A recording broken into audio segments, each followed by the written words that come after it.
All right, welcome back to Unleash, the most legit Celtics podcast in the game. I'm your host, Ev. We have episode number 104, episode 104 today. I want to thank, before we get into this episode, I got to thank you guys for killing the episode in terms of views over on the YouTube channel. You know, as we build this small YouTube channel and get it bigger and bigger, I love seeing those view numbers go up and whatnot. So again, big thank you to you guys for supporting the channel over there, which reminds me, if you are watching on YouTube, please hit that big red subscribe button and like this video. I'm telling you this right now.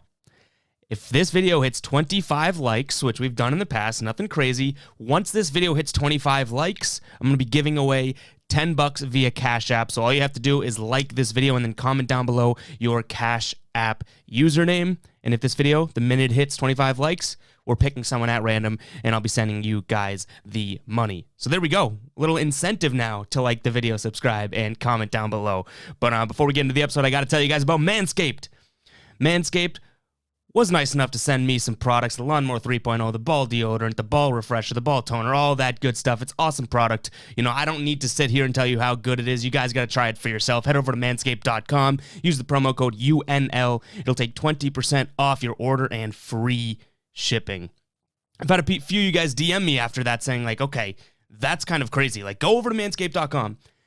Pick some products that you might want, right? Put them in your cart, get to checkout, and apply that promo code. And then all of a sudden you see that price and you're like, whoa, that's a discount. It is. The free shipping, the 20% together. Head over to manscaped.com and check it out. I highly, highly suggest the ball deodorant. It's amazing. Head over to manscaped.com, promo code UNL. I'm also going to tell you guys before we get into the episode, I'm going to tell you guys about the promo code we have going on GuyBostonSports.com right now. GuyBostonSports.com/store. You can pick up anything on the site right now. 20% off with the promo code UNL. My favorite things are the Teddy Celtic brand that we have rocking right now. You see a lot of it is sold out, but you can still get the best-selling black, gray, white embroidered Teddy Celtic hoodie here.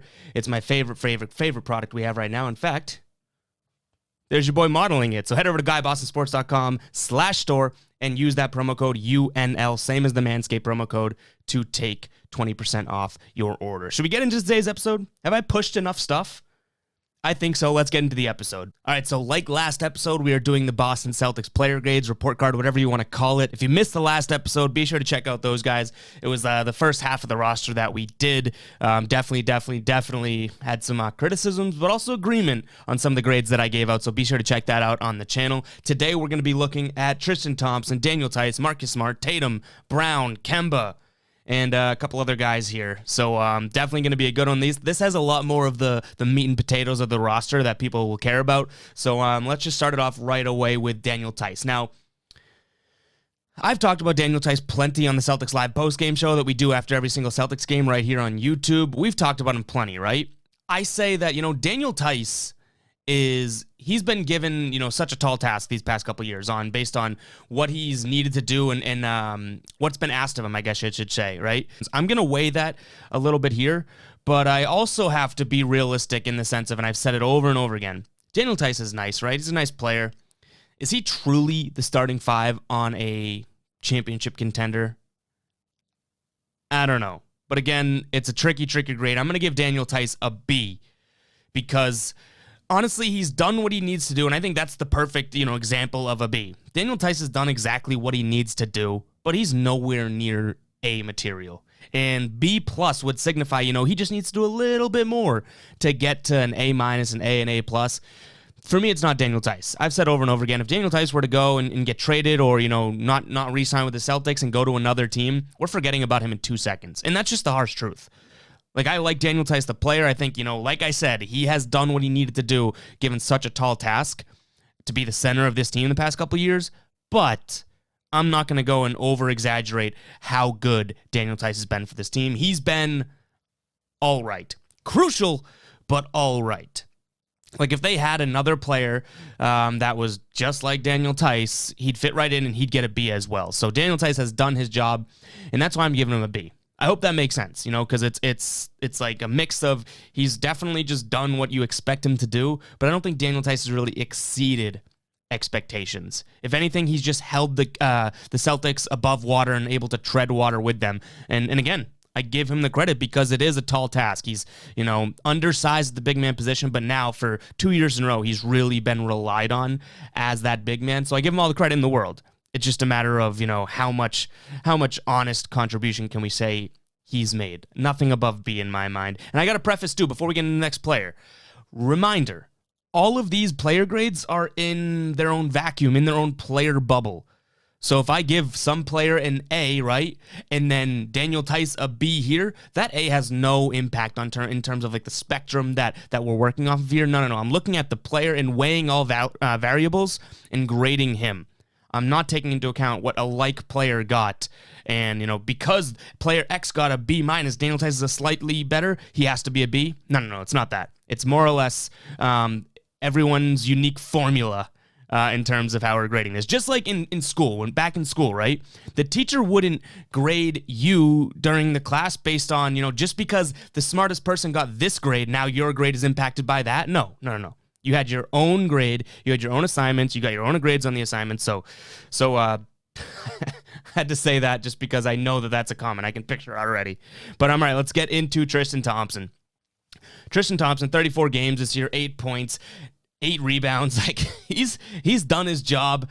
I will say, we'll start with a negative. Tristan Thompson, I think people are growing tired of him like getting it down low and pretty much only shooting that left-handed hook shot. Or even look at this, Basketball Reference literally has him being like shoots left, crossed out right, because he is ambidextrous. But either way, Tristan Thompson for me is a tough one. Because again, I just got finished telling you I'm not going to base this on anyone else, but I'm kind of like drawing comparisons to Theis here. I think Tristan Thompson for me, and I'm going to get some flack for this, I think he's a B+. I think he's got a better grade than Daniel Theis, and I know people aren't going to agree with that, but at least let me explain my point here. Tristan Thompson is giving the Celtics what they have much needed in the past. They much needed a rebounder, a guy that could actually rebound the ball and, play a little bit of defense, right? So we got Kanter last year, and I think Kanter kind of got the short end of the stick. I feel like he didn't get enough playing time. The defensive woes came at a bad rap when maybe it wasn't as bad. I'm not talking Kanter here, though. Tristan Thompson is at least a playable rebounder. And he's the true big man the Celtics have, right? Because Daniel Theis now is turned into a stretch the floor type big man in one. Tristan Thompson has come in and I think done exactly what he needed to do. And if anything, given them more valuable minutes than they have needed. So I know there's going to be some pushback on Theis being graded below Thompson. But I feel like that's got to be from the people that are over appreciating Theis. Like, if you take Tristan Thompson off this team, I think they might miss him more than Daniel Theis. Again, it's just my opinion. I just think Tristan Thompson is the big man that they're able to go to early in games and get boards and play physical down low, whereas Daniel Theis is transitioning to sort of an outside type big man, which, again, it's my opinion. I'm sticking to it. But if anyone is let down by the Tristan Thompson signing, it's a popular question we get in the postgame show. It's like, what did you expect Tristan Thompson to come here and be? You know what I mean? Did you think he was going to drop 25 a game? Tristan Thompson coming here doing 8 and 8. Some games, obviously getting over 10 rebounds or double-digit rebounds. That's huge for this team. So I'm going B+ with Thompson. And if anything, if it makes the Theis lovers out there, the Theis stands, feel better, he's real close to a B. So he just got past that B+ mark. So don't get your panties too much in a bunch. And again, let me know in the comments down below if you agree or disagree with any of these ratings. As I definitely went through and read every comment of last episode just to see what you guys are saying. But here we go. We got Marcus Smart up next. Now, I'd be lying if I said Marcus Smart is able to get a realistic grade here. He's played 17 games, hasn't really played since late January. Is that right? So it's tough for me to give him a grade. But what I will say is, I don't know if he was having the best of seasons. Before he got injured, people were saying, is Marcus Smart valuable? Do we even need him anymore? Has he become more expendable? I'm not forgetting about that, okay? I'm not just going to go and forget and throw that out the window, so keep that in mind. What I will say, something that had to have and has to help his grade here, is the timing of him getting injured and then the Celtics just starting to suck. How are we going to ignore the fact that Marcus Smart gets injured and the Celtics go into a downward spiral? It's interesting.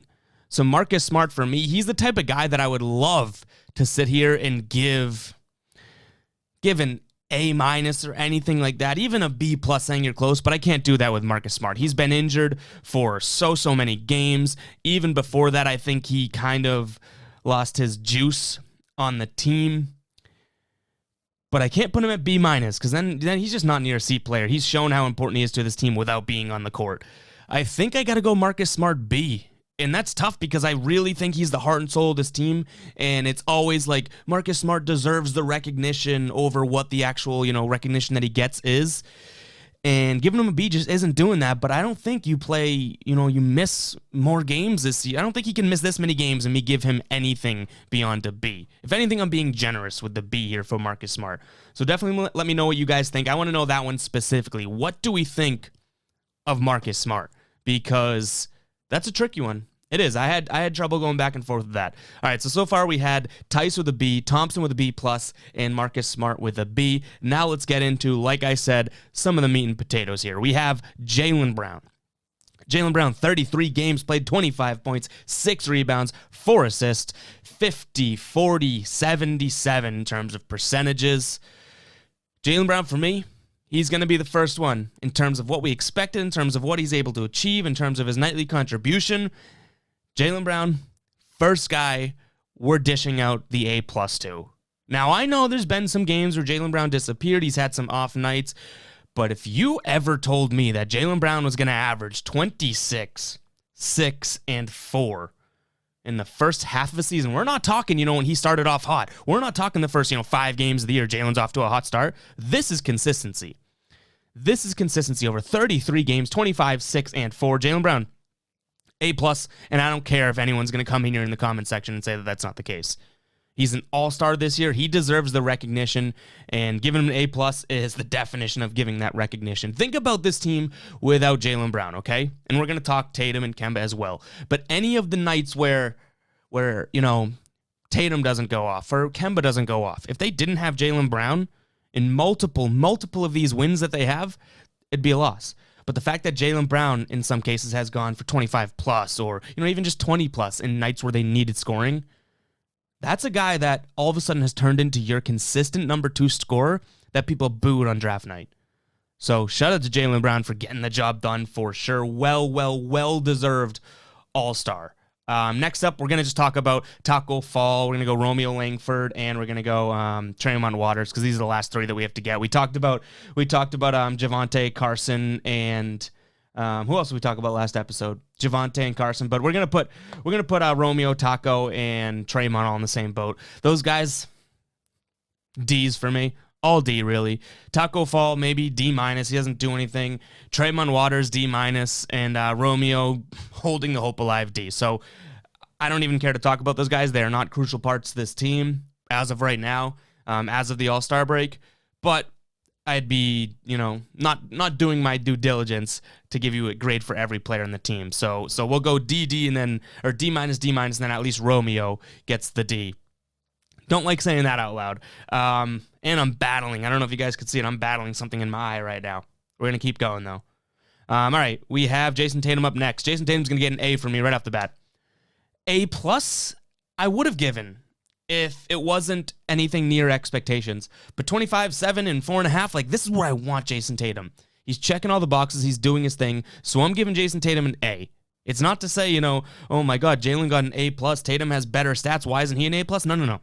Jaylen Brown actually blew away what we wanted from him. Jayson Tatum hasn't blown it away. He's exceeded expectations, but he's just, done what we need of him. And I think that's kind of what I'm looking for in terms of Jayson Tatum. So that's why he's getting an A. And I feel like it's crazy that I'm defending why he's an A, not an A+.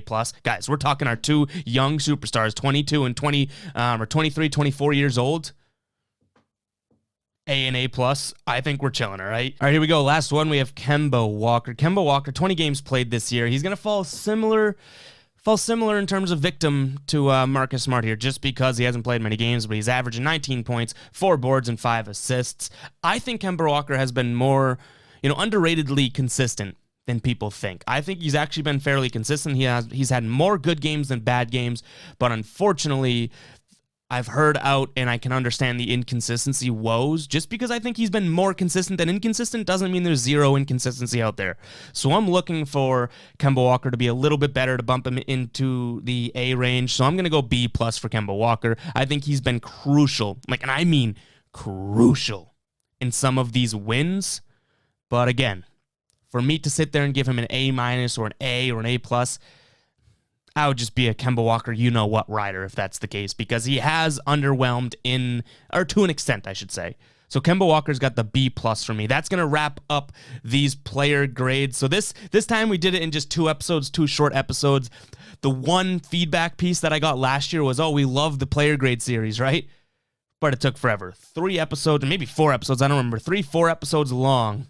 And it just dragged out. So I gave you my sort of quick gut reaction, and we're able to do it video version because it's a little bit shorter as well. So appreciate you guys tuning in for episode 104.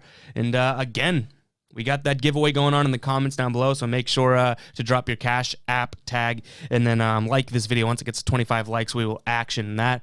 And keep sending me segment ideas. A couple episodes I asked for, tweet me at EvGuyBoston.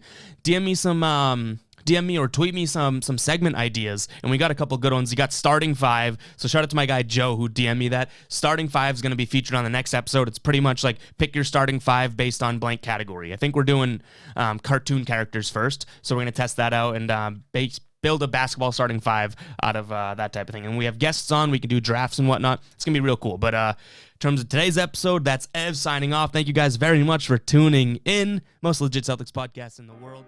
We out.